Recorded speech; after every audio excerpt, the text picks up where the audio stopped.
Okay. Hello, everybody. Welcome to the third webinar organized by Sri Lankan American Knowledge Exchange. Thank you for making the time and for being here today. Today, we are going to talk about interdisciplinary research in engineering, featuring Professor Ravi Silva. We are so excited to have him here today. So this will be the outline for the talk today. We'll start off with an introduction and then start the discussion with Professor Ravi. So to get started with the introduction, let me give a brief introduction to our organization. So Sri Lankan American Knowledge Exchange, or SLAKE, was founded in 2019 by Nimasha and myself when we were both in grad school. So we come from two different backgrounds. Nimasha was born in the US, but her family is from Sri Lanka, whereas I was born in Sri Lanka, grew up in Sri Lanka, but came to the US for higher education. And we both had the need to connect back with Sri Lanka at that time. And when talking to more people, that we realized that this is not something exclusive to us. There were many people who were living in the US but wanted to connect back with Sri Lanka. So we realized that there's a vacuum for a platform like SLAKE. So primarily our mission is to support the sharing of knowledge in science, technology, engineering, entrepreneurship, mathematics, and medicine to spark cross-country connections, stimulate collaborations, and encourage knowledge exchange, so to speak. And we want to encourage connections between young professionals, researchers, and also students. So we are not just limited to US, we are hoping to expand in the future as well. And our long-term vision is to mitigate the impacts of brain gain and brain drain going forward. So we started with just two people, but now we have a really great team working for the SLAKE leadership. And we have a set of really passionate, driven young individuals, and I would like to give a big shout out to all of them. We have Darshada Fahim, Marsha, Divyan, Nipuna, Chamadita, Hasangi, Supuli, Nuzi, Ashad, and Tanri. And also we have a few advisors for SLAKE who time to time give us very valuable input. So thank you to all of them for being with us for more than 1 year now. So next, to give a quick update on SLAKE activities, I would like to invite Nimasha. Nimasha, over to you. Hello, everyone. Good morning, good afternoon. As Rishi mentioned, just echoing, thank you for joining our webinar today. In terms of SLAKE's current activities, we're very happy to have grown to the activities you see on your screen here. Our main activity or service that we provide is a connection process.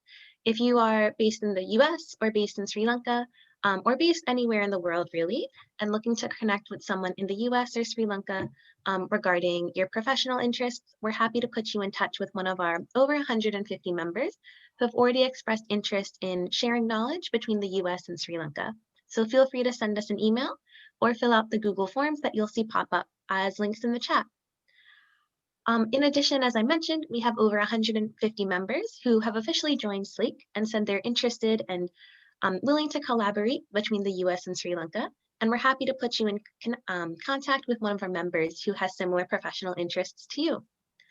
In addition, we're always open to networking and exploring partnerships with different organizations, whether you're a student association in Sri Lanka or whether you're a Sri Lankan student association based in the US. So feel free to send us an email if you're interested in working with SLAKE or connecting with us further. In addition, we wrapped up some information sessions if you'd like to learn more about SLAKE, but keep an eye out for more information sessions and office hours coming soon to learn more about what we do. But some of the best ways to learn about our current activities are to see our monthly newsletter, which comes out once a month by email and includes a wrap up of all of the activities and opportunities we have for the month. including the SLAKE Spotlight, where we feature a professor who's doing work related to Sri Lanka, based in Sri Lanka or of Sri Lankan heritage and in the US, and feature their professional accomplishments, but also feature our members who are interested in connecting with those in the US and Sri Lanka as well. And of course, all are welcome to our SLAKE webinars. We welcome those of Sri Lankan heritage, those in Sri Lanka, or those just interested in professional work in Sri Lanka. So all are welcome. And if you'd like to get involved with SLAKE today, we have three ways that you can do right now. The first is to become a SLAKE member, which means we will personally email you when an opportunity that matches your professional interests is brought to SLAKE. So for example, if you're interested in chemistry or electrical engineering and someone comes to SLAKE with a project in those fields and they're looking for a collaborator, if you're a member, we'll send you an email directly asking if you would like to collaborate or connect with this project.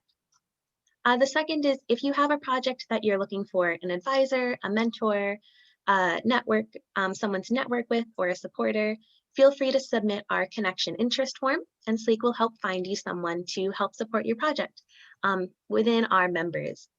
And third, if you're not necessarily interested in becoming a member or submitting a connection request today, please subscribe to our monthly newsletter. You'll see all of our activities and opportunities for the month, and it comes right to your inbox, so you won't miss anything SLAKE does. And of course, follow us on all the social media you see listed here. And back over to Rishvi. Thank you so much, Nimasha, for that explanation. Now it's my absolute pleasure to welcome our guest speaker, Professor Ravi Silva. Welcome, Professor. Thank you so much for being here. Thank you. So, to give a quick introduction, he's a Surrey Distinguished Professor, and he's the director. Currently, he's the director for Advanced Technology Institute at University of Surrey. Additionally, he's also the editor-in-chief for the journal Wiley Energy and Environmental Materials. He obtained his PhD in electrical and electronics engineering from University of Cambridge in the UK. And he also he's also a part of the direct board at SLINTEC, and we are really happy to hear about that. He's one of the pioneering scientists who initiated SLINTEC and still currently involved with SLINTEC. And we have a few people in the SLAKE team also who used to work at SLINTEC. So we are really glad to have you here, sir. And Mevan, I'd like to give an introduction to you next. Mevan will be the moderator for this talk, as usual. Welcome, Mevan.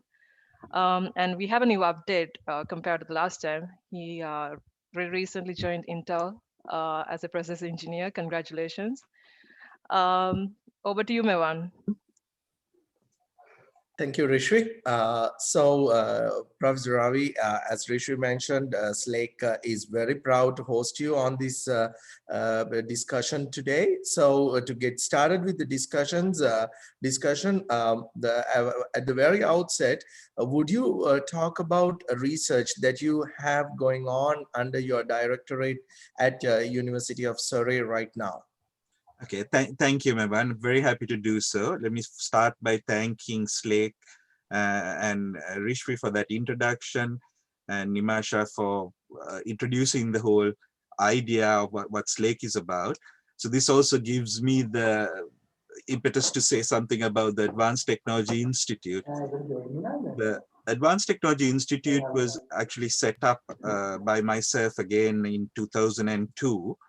Where after joining the University of Surrey, I noticed that many of the hardware activities and the semiconductor processing were in different buildings. So we had something like 8 different labs in 8 different states within the campus. And it would have been so much better if we could bring everything together. So as a result of it, working with colleagues, 4 other professors, we put a proposal into the higher education funding, HIFE funding bid, and won something like 10 million at that stage to set up this Advanced Technology Institute. So within the Advanced Technology Institute, the key driver for us is really making sure everyone who's part of the Institute takes part in societal change.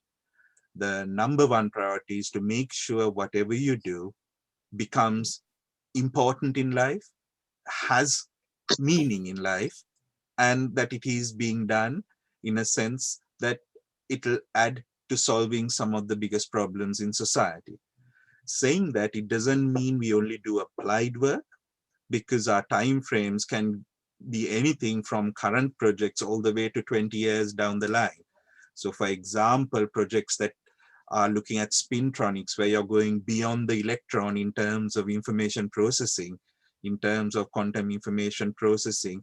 We are looking at spintronics to look at the entanglement associated with spin states in order to be able to do next generation quantum processing.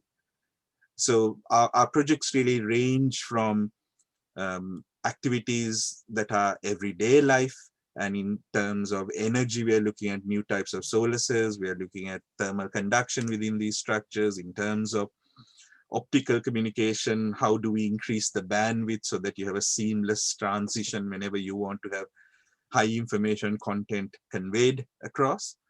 In the bio end, we are looking at not just sensors that can be used. So for example, some of my resources have now been put into COVID, and we are looking at next generation COVID detectors, where we are looking at both the RT lamp process, where you can get a very rapid 10 to 15 minute diagnostic window in order to produce results.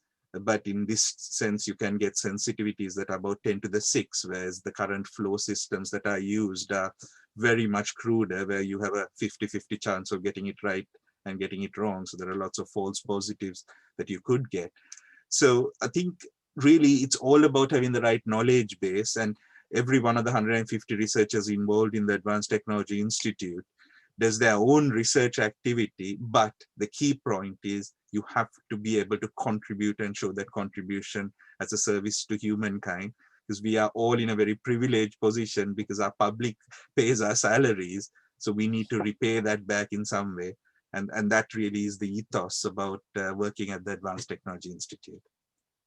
Okay, can we move towards into more specifics about the research that you're doing for an instance, to talk about some of the greatest challenges that you're trying to address through research in a number of themes that you have in your group?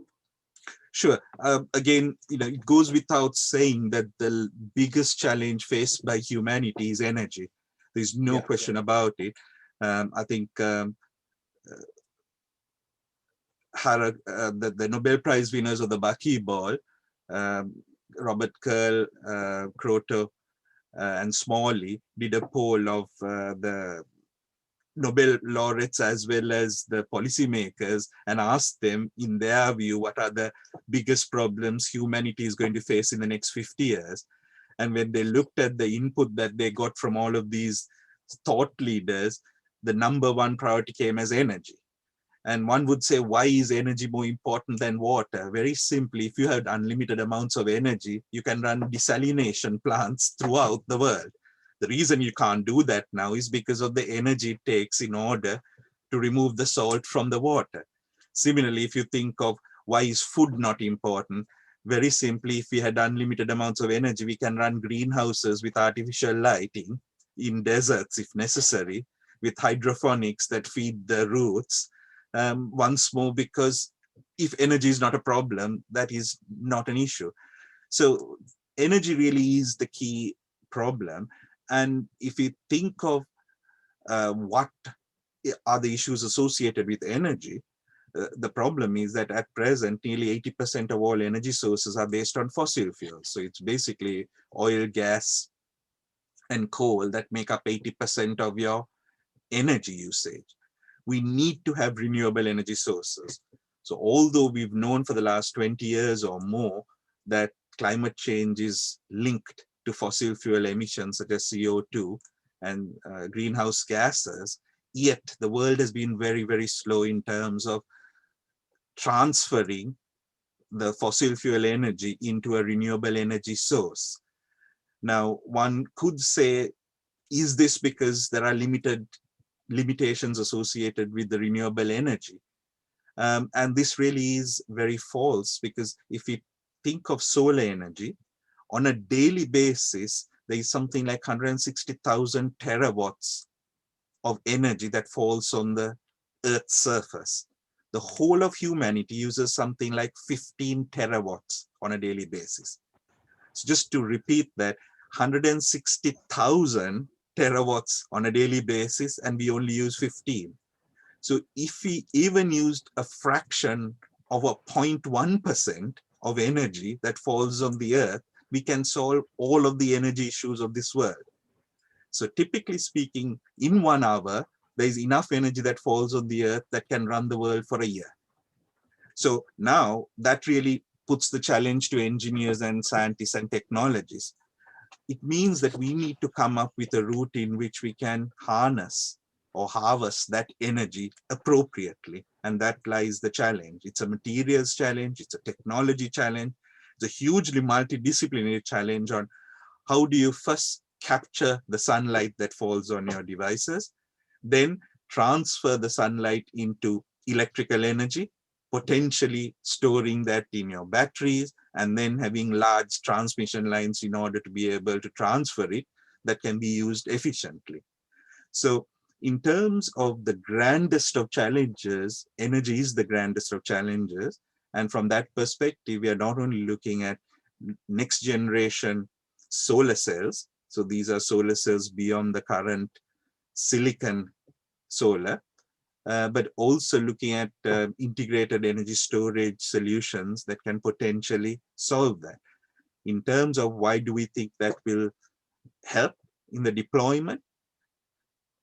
Quite simply put, silicon solar cells currently are around 100 to 200 microns thick.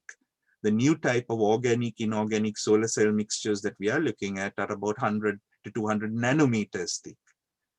So we can go from the micron range to the nanometer range and immediately save something like 1,000th of the materials that are being used, which means technically we could probably make it at 100th the cost of the current technologies. And if you reduce the cost, there is no reason why people would not be deploying this new technology. So our dream really from our institute's perspective is, can we make roll-to-roll organic solar cells, much like you can print newspapers, and then make that deployed all over the world so that you can reduce the inequalities associated with lifestyles and quality of life by having energy everywhere, anytime, at next to no cost, simply because you've got a free energy source in your sun around you. And on those lines, like what are the latest breakthroughs that you've had? I've read some of your papers in journals like Nature and in Energy and Environmental Science. Those are very high impact journals. And what breakthroughs have you, would you talk about the breakthroughs that you have gotten published in some of those high impact journals briefly? Yes, I think getting papers accepted in the high quality journals is great. It's really a very nice boost, and particularly when you have PhD students working through them, it means it's a great boost for careers also to have high profile papers. So certainly we would love to have more of those papers. But at the end of the day, moving a paper from a high profile journal to something that is practical generally takes time. And I'll be surprised if it took less than 5 to 7 years before something that was published in a very high profile journal actually started giving practical results for everyday people. So we love to have those high profile papers, but now the challenge really is, how do we make it much more practical going forward? And in order to do that, that's where the multidisciplinary research has to come in.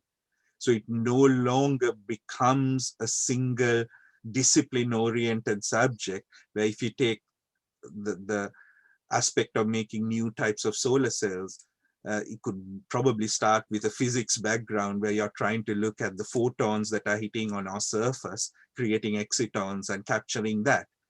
But that's where your physics ends, because after that it becomes an engineering problem, an electrical engineering problem. How do you take your excitons, separate it out to electrical charges, and then start moving those charges into batteries?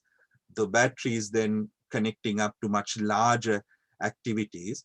So we need to start thinking of things much, much more holistically in being able to look at these problems.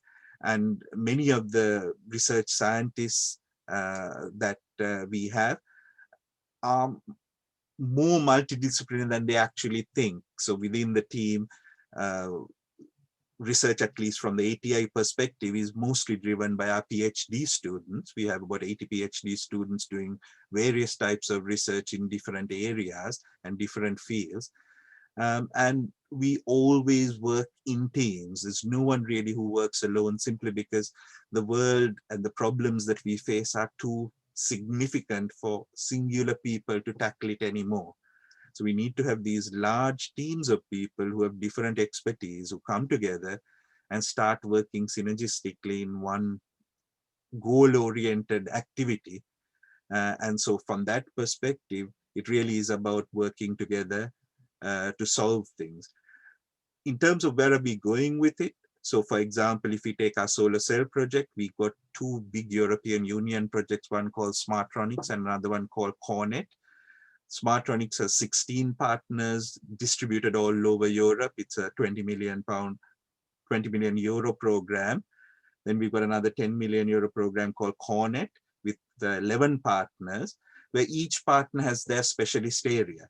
So within our program, while we are designing new generation of organic, inorganic solar cells and perovskite solar cells, one of our partners, Thessaloniki University in Greece, has got a roll-to-roll system where they are implementing the various designs of devices that we give them in order to make a production that is roll-to-roll. So much like the concept of having something that is cheap, that can be produced in the square meters, we are trying to implement all of our ideas, but in a much, much larger team to be able to distribute it and deliver it to a wider community.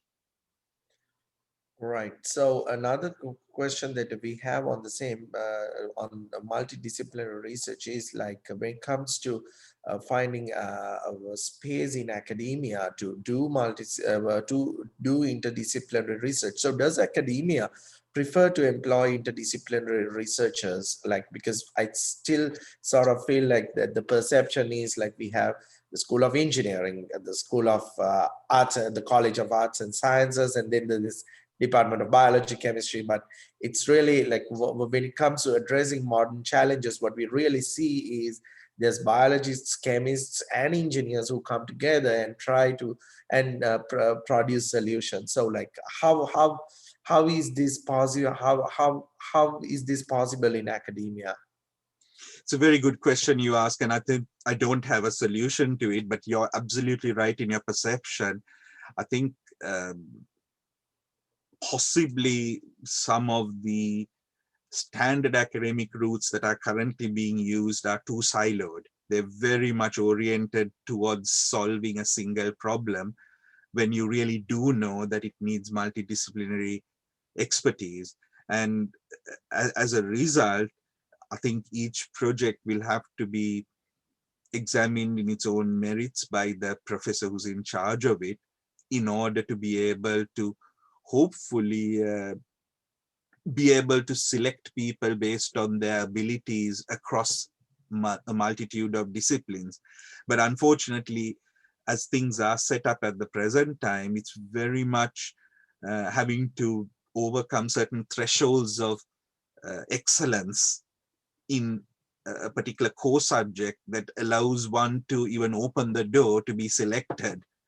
So as a result, it's sometimes more difficult to be able to promote all your facets in the interdisciplinary area, whereas you have to first show how good you are in a particular area before you can get noticed in other areas too. So it's a huge challenge, I think, universities around the world are facing, that in how do we get the best researchers in place, and part and parcel of that is also associated simply with the way information is presented.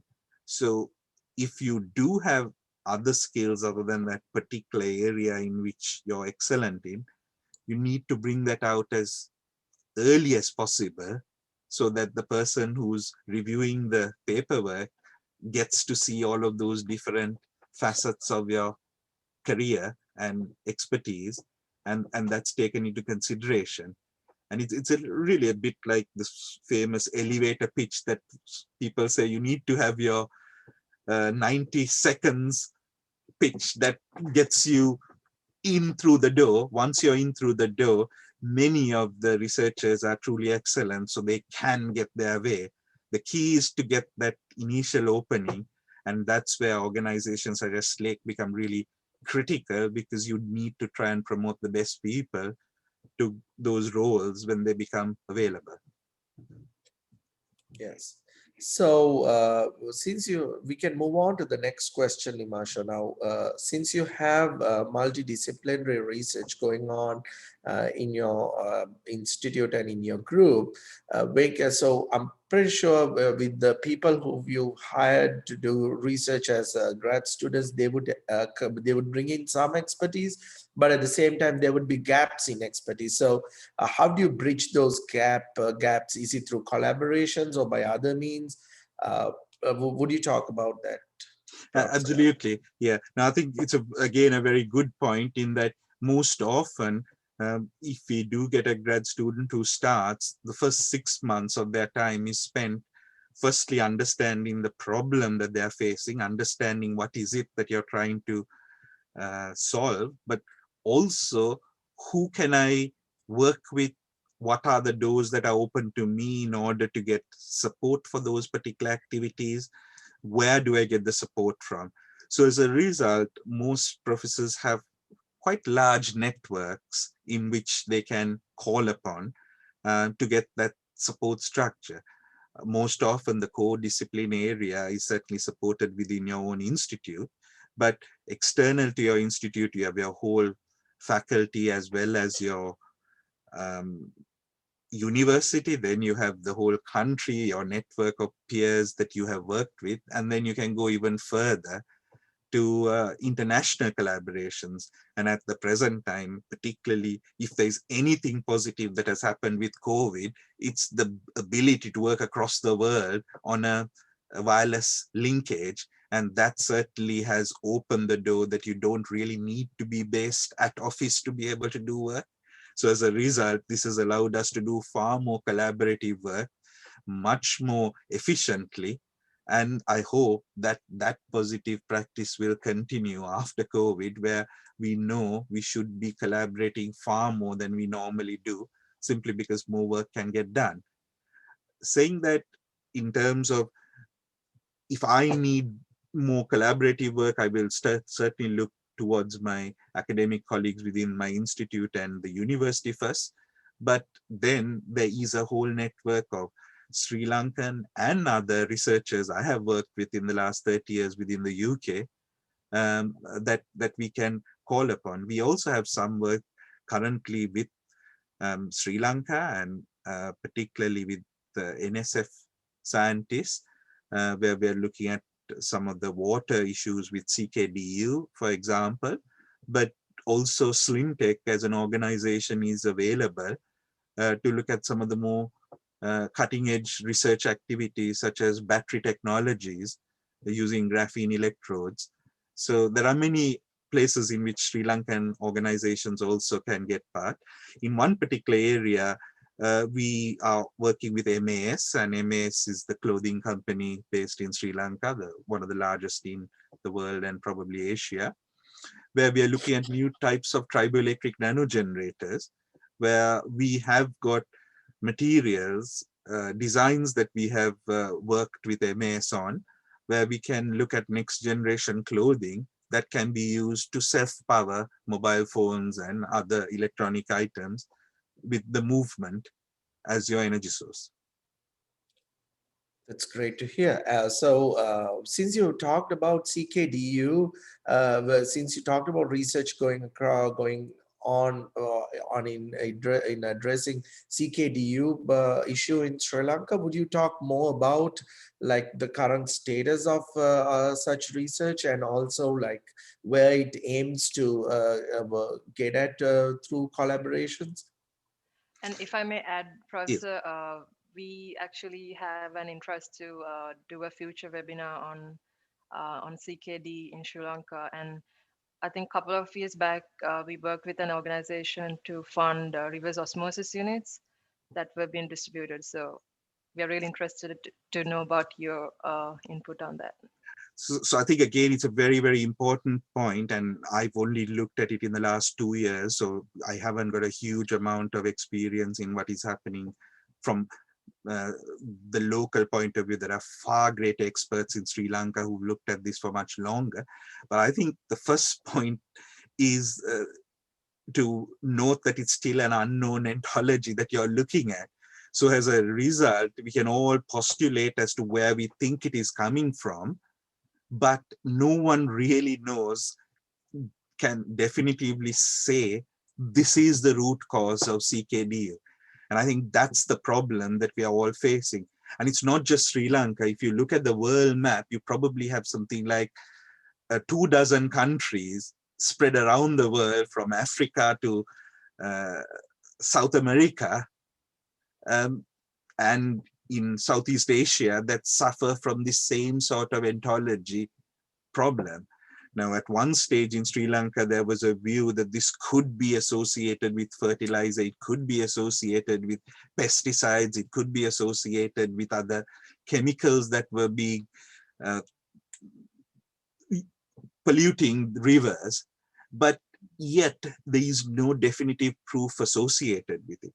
But what we can certainly do is start looking into gathering the evidence.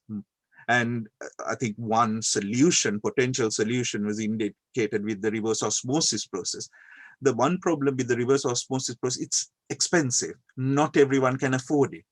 And as a result, I think that's where we, as technologists, as scientists, need to think, what is it that we can do that can reach more people? So one area that we are looking at from that perspective is to look at clays. So effectively, by looking at metakaolin and other types of clays that can naturally filter materials, can we start using this to remove heavy metals and remove certain elements that we think could be related to CKDU? And from that perspective, we have suitable filtration systems that we are studying, that we believe we can take out many of these elemental aspects that are thought or considered to be part of this process. Now, that's one half of the story.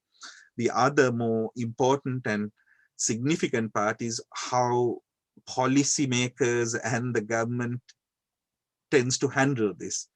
And again, once more, there needs to be a coherent view going forward.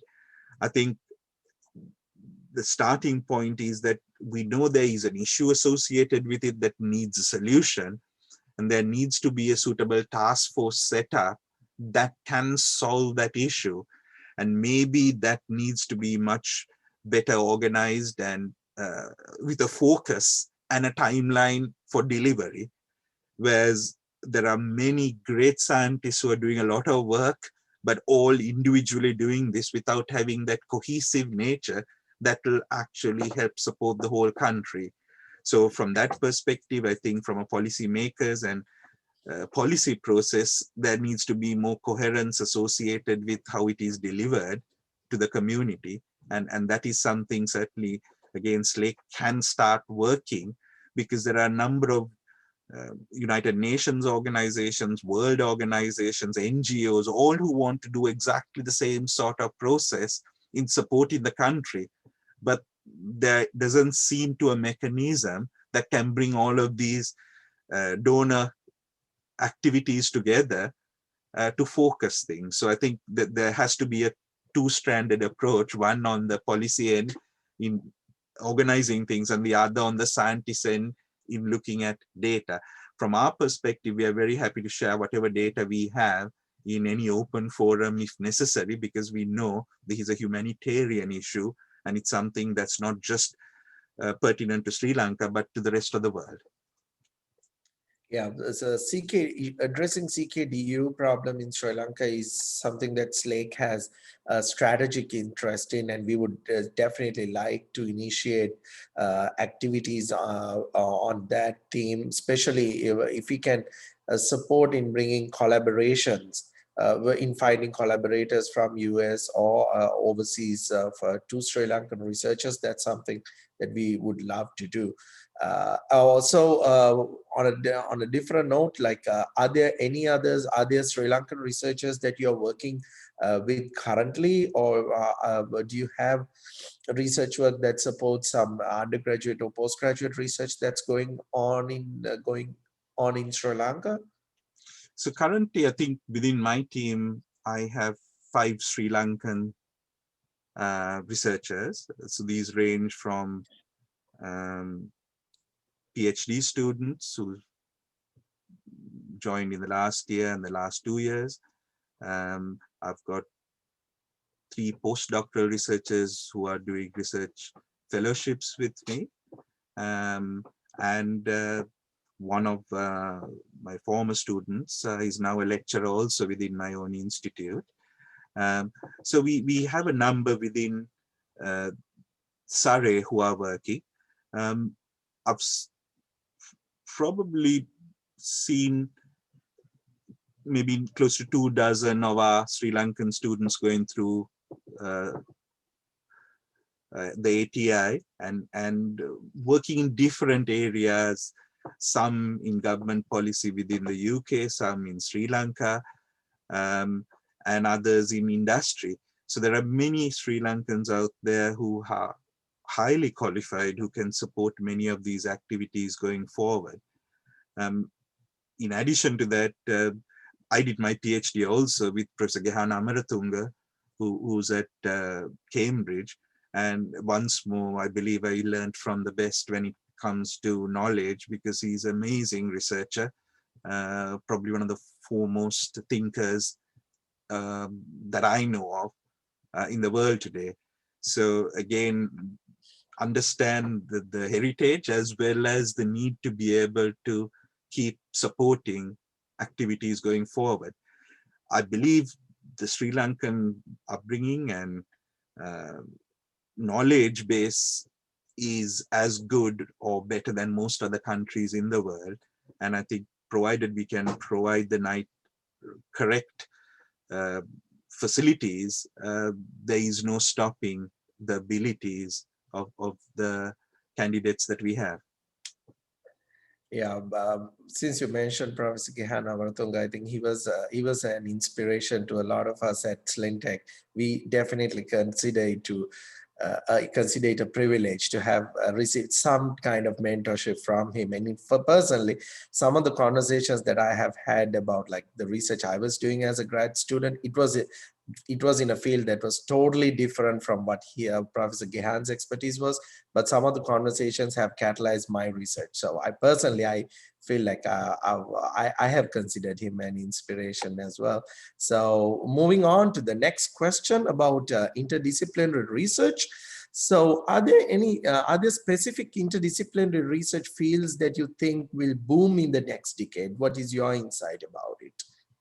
So I think I've already said one of the areas that I feel is an existential problem for humanity is energy. And that's tied in with climate change. As we all know, after COP21 in Paris, limits were put with regard to CO2 emission. And the problem we have is that despite those limits put with CO2 emission, we still have a 2 parts per million increase in CO2 annually. And this will surpass 415 parts per million this year. And if it goes well beyond that, it's quite possible we will not be able to contain the rise in temperature to 1.5 degrees, and it'll probably surpass 2 degrees. And the catastrophe that that will create in the climate is just untold. So energy will certainly be a #1 priority. The solution to that also, I believe, has to come from technologies, and that could be in the form of new types of renewable energy technology that allows you to decarbonize things. But also there is the whole area of carbon sequestration. So if we can remove some of the extra CO2 that's in the atmosphere and start storing that, that could once more be a solution. But the problem associated with climate change is that the higher the CO2 increase in the environment, the warmer the climate gets, that starts melting some of the polar ice caps that have already stored CO2 within the ice. That increases not just the temperature, but also the CO2 with the release of the CO2 that is stored within the ice. So it is really a rather bad cycle that has to be broken soon. In terms of other areas, certainly AI is going to become important. Artificial intelligence is going to become important in every field. This means that, that there is likely to be more and more computing and IT-based skills that are necessary moving forward. But when we start thinking of IT and the platforms that are needed for it, you can't do that without having the advanced materials to be able to process that. So it's a bit like when I have a joke with my 5G and 6G communication professors, when they say, you know, we are the people who are going to change the world. I say you can do shit without having the platforms to be able to do it, because they can't implement any of their IT without having the microprocessors that are going to run at hundreds of gigahertz, or semiconductors that can do the spin-based information processing. So at the end of the day, many of these various activities are dependent on each other, and therefore you need to be able to work in synergy in all of these areas.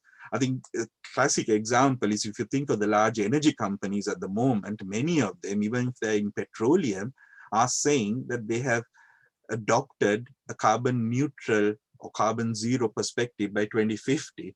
The reason that is the case is that they are also doing work on renewable energy systems. So the world really is interconnected, intertwined, in order to be able to deliver all of these fronts. And as a result, interdisciplinary research is going to be key. It really is about being able to identify those major problems that are going to be significant in the world. And I think from an AI point of view, the energy point of view, materials point of view, these are going to be very critical in the coming decades. All right. So moving on to the next question,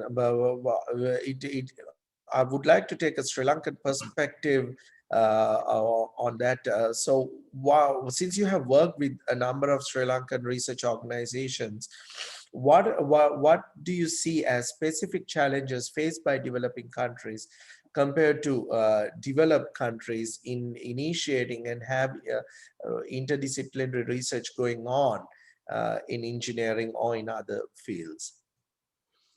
It's a very difficult problem to find a solution to start with, because the needs of developing countries are very different to the developed countries. And again, the best way to try and identify that in the current context is if you think of the rules and the various regulations that are coming on CO2 emission.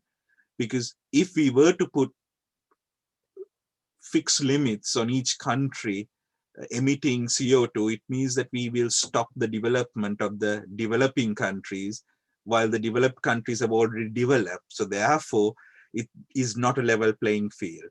So I think the developing countries certainly need to be supported moving forward. And one of the major problems developing countries will always face is being able to identify how do we develop certain areas that we can show leadership in. Now, Sri Lanka, unfortunately, is probably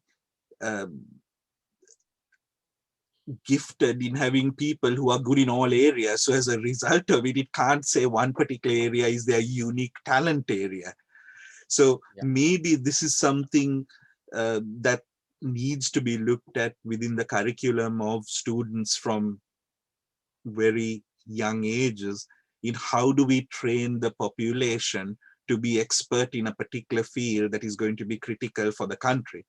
So for example, we know Sri Lanka have certain natural resources. We know we are close to the equator, so we can get many more hours of direct sunlight. So maybe within the curriculum that we have, we need to start pushing the delivery of energy scavenging, because once we have suitable energy sources, we don't have to depend on getting coal or buying oil from other countries, which basically saps most of our foreign exchange. And as a result, the country is in a debt cycle. We keep having to get bigger and bigger loans in order to pay back the debt that we've taken in order to get development. On the other hand, if we can produce our own energy and get that energy through our own population and its education, that would be hugely beneficial. I think at the moment, unfortunately, because we do have such great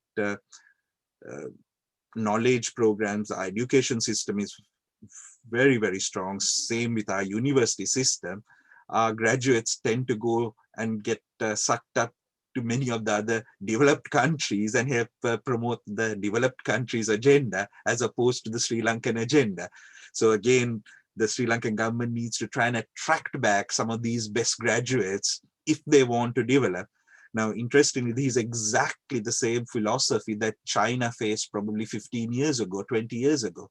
And they created many, many new programs that attracted back some of the best brains into the country that helped set the development trends that were needed. So this is something that the Sri Lankan government needs to work very strongly on. It's certainly something that was discussed when SLINTEC was set up, because at the time when SLINTEC was set up, the initial idea for that came in 2004 when I had to give a seminar to the National Science Foundation. And I didn't know at that time, but Professor Ravi was in the audience, and I indicated that nanotechnology really is the route in order to start making countries less dependent on other people and being able to create their own national identity. At that time, I think in 2004-5, half the population were living on less than $2 per day in terms of earning. And Professor Ravi, who was the Minister of Science and Technology, said we really need to increase the wealth in the country. And the way we came up with increasing the wealth was to create an institute that will reverse the brain drain and try and add money to the country or wealth to the country through increasing the value of the product line. And that really was the beginning of SLINTEC. And I think there needs to be many more organizations such as that that will help bring back the hugely talented Sri Lankan population who now reside overseas. Yeah, so when it comes to initiating and conducting research to address pertinent needs in Sri Lanka, just as you mentioned, so Sri Lanka is a tropical country that receives a lot of sunlight, and we were talking about at some point, like, why can't we get a redox flow battery system that can store all the sunlight that it falls and power the entire country? So like, for that type of research to address energy needs in Sri Lanka, what barriers do you think right now exist to have such research initiated and to progress? Or else, like, if you're aware of research, that type of research going on already in Sri Lanka, where do you think they would go at right now? That's a great question, Mevan, and I think that really cuts to the real chase in terms of what we need to do. And I think if we can solve that problem of being able to have suitable energy storage and then usage with green technologies such as redox batteries, it becomes so pertinent. Just to put things into context from a current perspective, so Sri Lanka at the present time have indicated that they would like to be 70% renewable within the next decade. Now, this is a great goal to have. I believe it certainly can be achieved if everything works along the plans that have been put in place. But I think what we now need is the implementation of these grand ideas. And certainly from an energy perspective, there is enough energy that falls from the sun for Sri Lanka to be self-sufficient in energy. Year before last, I gave a talk to the National Trust in Sri Lanka where I showed that 25 square kilometers of space is all that you need in order to power the whole country's energy needs. And this can be distributed effectively in 10 areas throughout the country.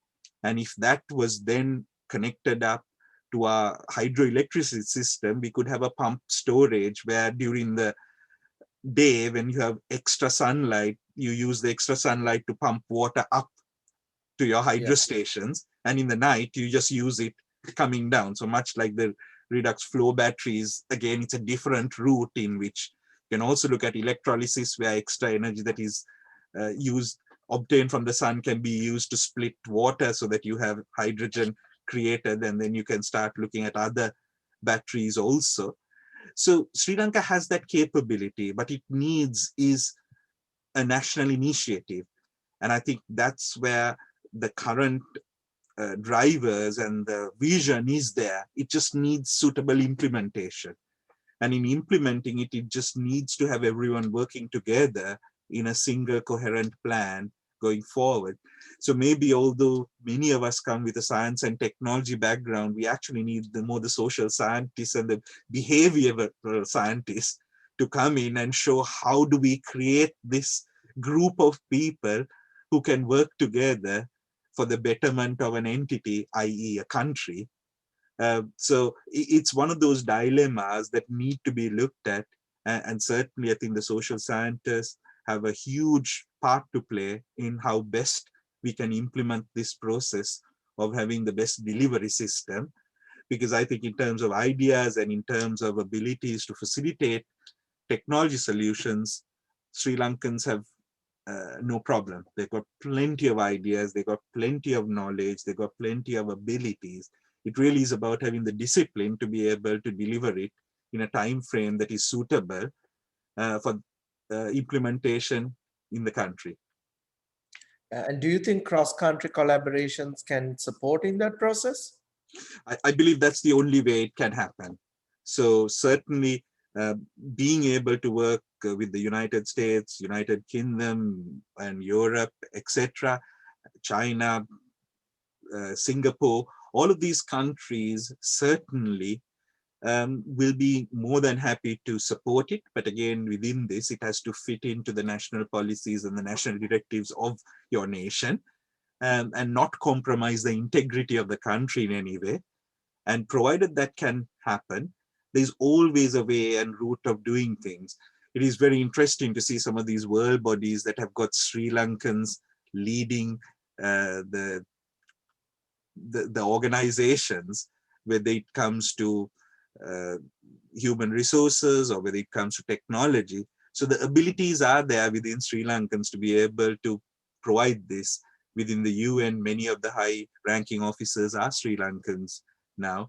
And so I believe the abilities are there. It just needs to harness that within the country and its current governance structure.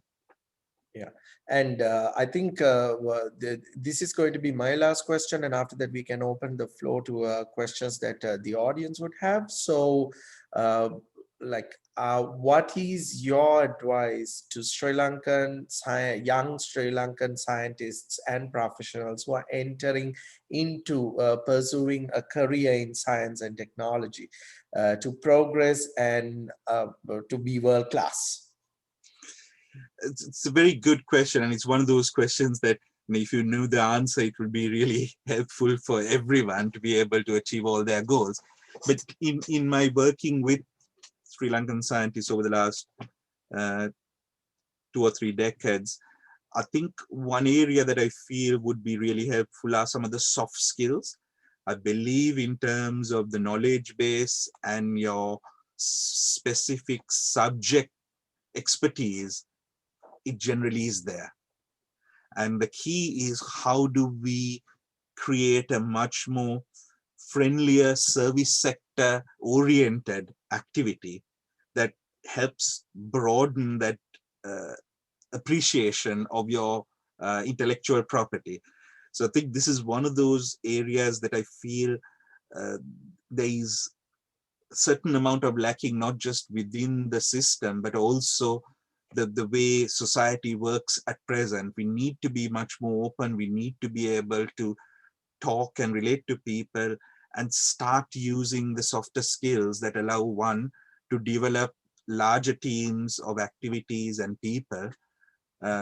So that my main advice would be, look at the softer skills, see how you can implement it, be more open, and try to collaborate and work in teams, because working in teams is the only way really to be able to progress solutions to the biggest problems the world is facing today. Yeah, and we have a question from the audience. If we succeed in harvesting renewable energy, what type of technology would enable us to sell energy to the other countries? That's a great question, actually. So we first have to solve the problem of harvesting the energy. But again, I think that's the ambition that we need in Sri Lanka. So I think if our politicians and our policymakers can start thinking about it in that terms, it makes such a big difference. So, that is the spirit in which we need to push these sort of issues to the government. Because again, in my personal view, there's enough solar and wind energy in Sri Lanka to not just solve our problems, but also be able to sell some of that outside, should we come to that particular point. But even before that, just by being self-sufficient in energy, just imagine the amount of energy bills that we are going to save by not going through the gas and oil route, and also coal, unfortunately in Sri Lanka. And coal really should be stopped in every way possible, because there's too much pollutants associated with it.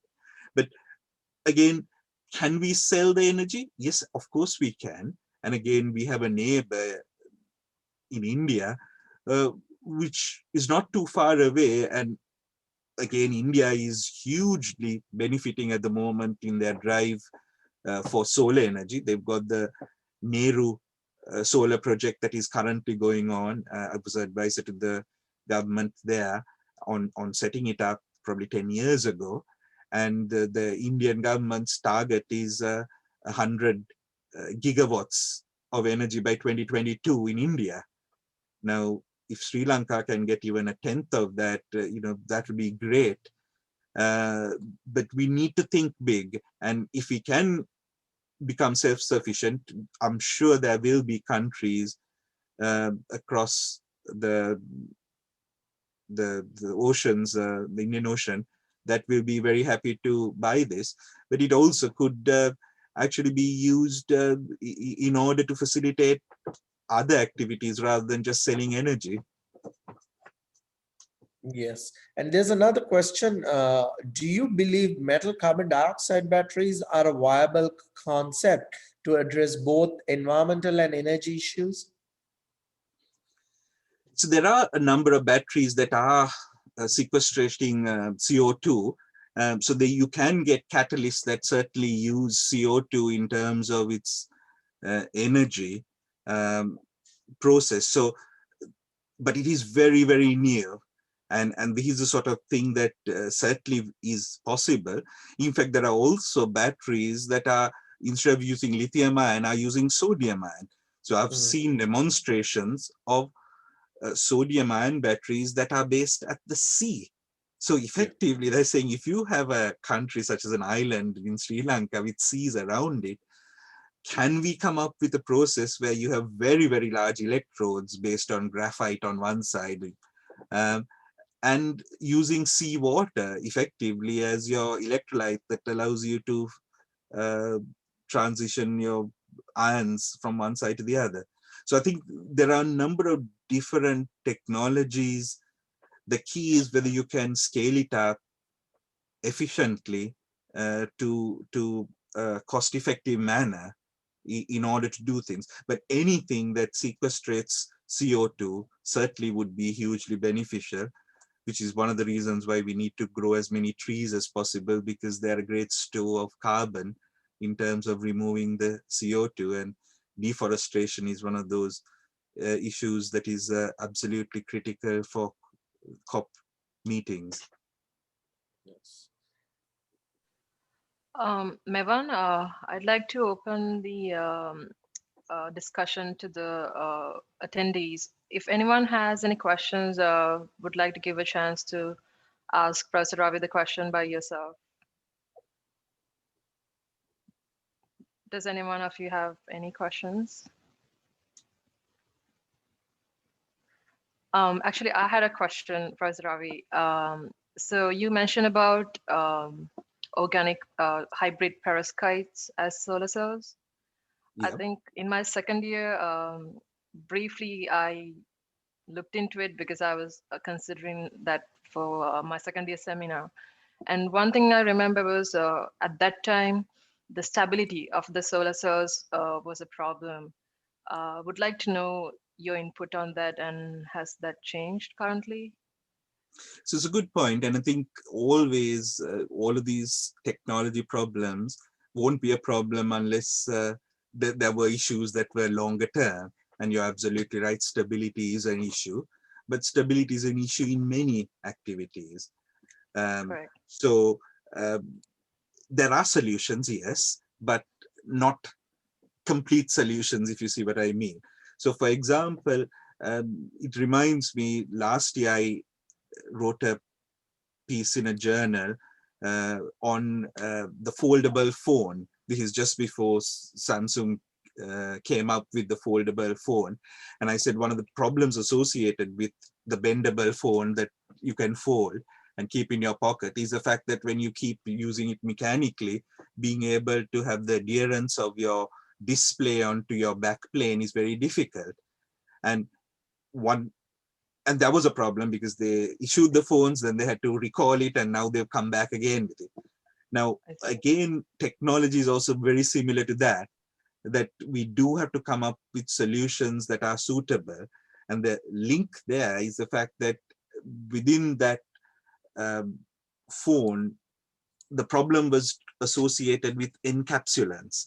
If you can encapsulate your whole display well onto the back plane that you're using as your mechanical structure, then it solves the problem that is needed.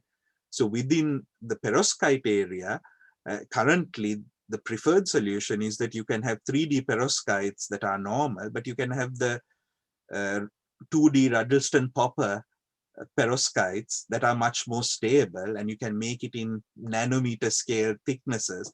So you'd grow your 3D perovskites, and then you'll put a Ruddleston Popper layer on top that effectively stops the diffusion of oxygen through it, that affects the stability of your perovskite layer. So that's the solution that is currently being looked at, and it does work. It will compromise a little bit of the efficiency that you can get. But again, when you think of the efficiency from 2009, so within the last 10 years or so, perovskites have gone from 3% efficient to 25 0.2% efficient at the present time. So the change in efficiency in a decade is similar to the change in efficiency in silicon over 40 years. So perovskites is going to certainly be the future in terms of where solar cells are going. And it really is about trying to solve some of those niggly problems, such as that and toxicity. And again, on toxicity, also by mixing with tin, you can reduce the toxicity of lead somewhat so that you can go for lead tin based solar cell structures that are becoming more suitable. Thank you, Professor. And I think it's good to mention Dr. Hemamala Karnadas.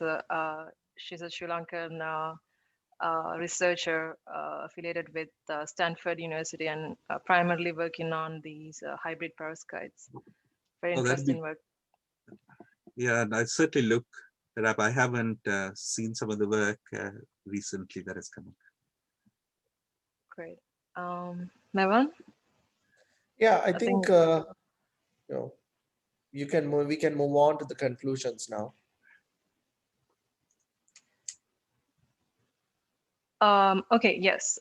Nimasha, do you want to talk about the last slide?